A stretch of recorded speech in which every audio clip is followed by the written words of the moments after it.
veux pas, tu verras le changement se créera. Alors moi, ce matin, je ne suis pas venu de condamner, je veux te dire, le Seigneur veut te voir vivre sa justice, marcher aux égards, témoigner sa grandeur au nom de Jésus. C'est là où on dit, si Dieu est pour toi, qui sera contre toi? Si Dieu décide de dire, oh, il y a un petit amour, qui va dire qu'il va arriver à te condamner? Personne ce matin.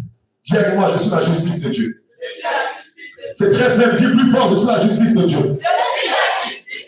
Parce que quel avantage on aura quand on parle de justice? L'avantage, tu peux arriver à t'approcher auprès de Dieu comme un bon père. Aidez-moi à dire amen. Je vais le dire avant de finir et partir vers la conclusion. Je me rappelle le jour que le fils prodigue avait pris les biens et était parti dans un pays éloigné. Et quand il revenait auprès du père, il était fatigué, il était abattu, il ne comprenait plus rien. Il a dit, mon père, je ne suis plus digne d'être appelé grand fils. Mais ce que le père savait, c'était son fils. Le père avait un cœur pour dire, c'est mon fils. J'ai une bonne nouvelle pour toi. Ça fait si longtemps que Dieu veut changer ton histoire. Tout ce qu'il veut, c'est que je puisse me faire confiance. J'aimerais dire, peu importe la manière que l'enfant a été élevé, quand son père est présent, il a confiance en lui. Aide-moi à dire amen. Si je prends le bébé de l'une des sœurs ici, je veux placer le bébé ici. Et que sa mère pète à côté, si la maman peut dire à l'enfant, jette-toi. Tu verras que si sa mère, l'enfant peut se jeter. Parce qu'il a confiance à sa maman. Si l'autre personne, l'enfant peut hésiter, il se peut que je tombe. J'aimerais te dire, quand tu le dis ceci, jette-toi, jette-toi. Les mains de Dieu, c'est les mains dignes de pouvoir te préserver à tous égards. Elle n'a eu de trahir, le jour ne trahira jamais. Elle m'a dit amen. Est-ce que tu peux dire encore amen? Et enfin, je te dis sexuellement, la foi, c'est l'univers du possible. La foi, c'est l'univers du possible. La foi, c'est l'univers du possible. En termes, je vais encore dire ça mieux. La foi, c'est quoi? C'est le monde du possible. Donc, la foi, c'est le monde où il n'y a pas d'impossibilité. Quand tu entres dans la foi, le mot impossible doit être facile. Parce que je dis quoi? Je dis ceci, quand tu entres dans la foi, le mot impossible doit être facile. C'est là où on commence et puis on va finir. Quelqu'un dira, pasteur, il y a des choses qui sont impossibles. Par exemple, quoi? Quelqu'un qui a le sida. Je pense que je vais me dire, il y a un vrai truc. Le sida. Le sida est une maladie. Et le m'a dit amen. J'aimerais abuser un peu. C'est une maladie dont les humains eux-mêmes manifestent la négligence pour arriver à laisser la maladie arriver à demeurer. Et le m'a dit amen. Pasteur, pourquoi je dis ça? J'aimerais vous dire que le monde est complexe. Est-ce que je veux? Vous pouvez me supporter un peu. Le monde est complexe. Regardez la manière que cette fameuse maladie, coronavirus, la manière que ça intéresse les gens. En un temps record, toutes les grandes organisations ont investi des moyens pour chercher un vaccin. Parce qu'ils trouvaient que le chaos avait pris les hommes. Et j'aimerais vous dire, ce n'est qu'un problème de manque de volonté que les hommes font à ce que la maladie puisse arriver à demeurer. Malgré ça, il y a des traitements, quand tu les suis, tu peux te mettre à l'abri de cela. Elle m'a dit amen.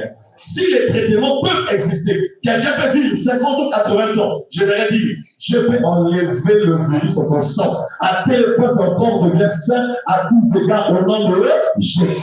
Je commence par un témoignage. Je connais un couple dont le mari trompait la femme. Et la femme était une ferveuse chrétienne. Et tous les jours de sa vie, elle aimait Dieu. Et elle était fidèle à son mari. C'était bizarre. 5 ans après le mariage, 7 ans après le mariage, le mari a été dépisté au travail, séropositif. Et le mari a gardé le secret pendant une année, et je crois 4 mois, sans dire à sa femme qu'elle était malade. Et la sœur continue à prier. Et tu sais, quand Dieu t'aime, Dieu ne permettra jamais que les secrets soient cachés pour toi.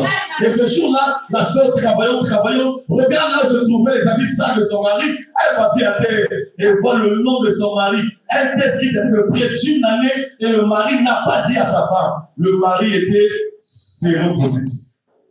Le soir, la femme, le monsieur entre, la sœur joyeuse et chantée pour le Seigneur, et va arriver à faire asseoir son mari après avoir dit, chérie, j'aimerais te demander une chose. Peu importe la réponse, je suis prêt à pouvoir t'écouter. Et d'abord, je t'informe, je te pardonne pour les erreurs que tu as posées. Il dit quoi? Il dit, je te pardonne. Le monsieur dit, moi je vais quand même écouter, c'est quoi dire à ce soir? Dis-moi la vérité. Est-ce que ta santé est saine? Il dit, oh, moi je travaille dans ce société pétrolière. Chaque année, nous on fait des visites. Donc tu peux me dire des choses pareilles. Dis Marie Mangolo. Il y a des gens, donc je n'ai pas attrapé la main. Même quand c'est la main, c'est pas pour moi. C'est pas pour moi. Il y a des gens comme ça, tu l'as attrapé. Parce que la main, c'est pas pour moi, c'est pour toi. Et moi, j'ai la main. Et c'est comme ça qu'ils sont. Et ce jour-là, la sœur m'a dit, chérie, ce papier-là. Écoute, c'est quoi dit? Oh, tu as vu? Mais c'était, il y avait l'essai au travail où on faisait l'essai pour arriver à voir des gens et on a pris mon nom comme un exemple. C'est pas une vérité. Tu sais, c'est parfois bien que quand quelqu'un est proche de toi, qu'il puisse te dire la vérité, qu'il te cache la vérité. Et la sœur a dit, pas de problème, toi et moi, on va partir sur les examens à l'hôpital. Et moi, tu la mets. Et le monsieur m'a dit, mais tu vas me choisir l'hôpital parce que moi, je ne peux pas, moi, je peux choisir, je peux se dire, oh, j'ai fait un complot. Parce que moi, je connais, si je suis malade, c'est toi. C'est toi qui me trompes, c'est toi. Elle m'a dit la même. Il y a des voleurs, quand il veut t'accuser, quand il veut te voler, il t'accuse d'abord ton voleur. Elle m'a dit la même. Elle dit, quand il t'accuse voleur, il arrive à t'hypnotiser. Pour que tu n'aies plus le pouvoir de parler. Est-ce qu'il est trompé pour moi? Elle a trompé. Évitez-nous la sortie de la trompeuse. Elle a trompé. Voilà pourquoi elle t'accuse. Elle m'a dit la même. Je déclare et décrète tout ce qui est caché contre ta vie. La main ne filera pas. Ton Seigneur révélera ses secrets. À tous égards, au nom de Jésus. Pasteur, tu parles. Elle m'a dit la même. J'ai dit Dieu révélera le secret. La Bible déclare, nulle créature n'est cachée devant Dieu. Tout est nu et découvert devant celui à qui nous rendons compte. Tu peux te cacher devant les hommes, mais jamais devant Dieu. Parce que Dieu contrôle le ciel et la terre. Sous les eaux, il est là-bas. Et quand il voit l'hôpital, il faut les examens. Il dit, revenez demain. Demain, monsieur, madame, voir l'hôpital. Je vous entends dire ceci que j'aimerais vous conseiller avant de venir pour les résultats. Allez sur l'hôpital militaire, changez l'hôpital. Parce qu'il n'était pas trop, il a trouvé ça, c'est bizarre. Comment un couple marié, la femme est saine, mais le monsieur est malade. Il dit non. Ça peut dire, allez d'abord à l'hôpital militaire. Sauf là-bas, quand ils vont là-bas, fais le même test. Le monsieur malade, la femme est saine. Dans les restaurants, amen, docteur. Le docteur dit ceci. Monsieur, c'est ta femme? Oui. Ça veut dire combien les enfants? 3 enfants. Il dit, le dernier, qu'est-ce qui se passe? Il dit, bon, allez là-bas, reprenons encore l'examen. Ils vont faire l'examen pour la 3e fois. La dame saine, monsieur malade. Le monsieur, la dame, le docteur va dire au monsieur, bon, il n'y a rien de caché. On a fait 3 examens, 3 tests. Ta femme n'est pas malade, toi tu es séropositif. Il va dire, docteur, comment tu peux expliquer ça? Toi-même, et ton docteur. Mais il dit, mais on a fait 3 fois les tests, comment tu dis, docteur, toi-même explique ça? Parce que moi je dors avec ma femme. J'aimerais te dire, le monde de Dieu, c'est le monde du passé.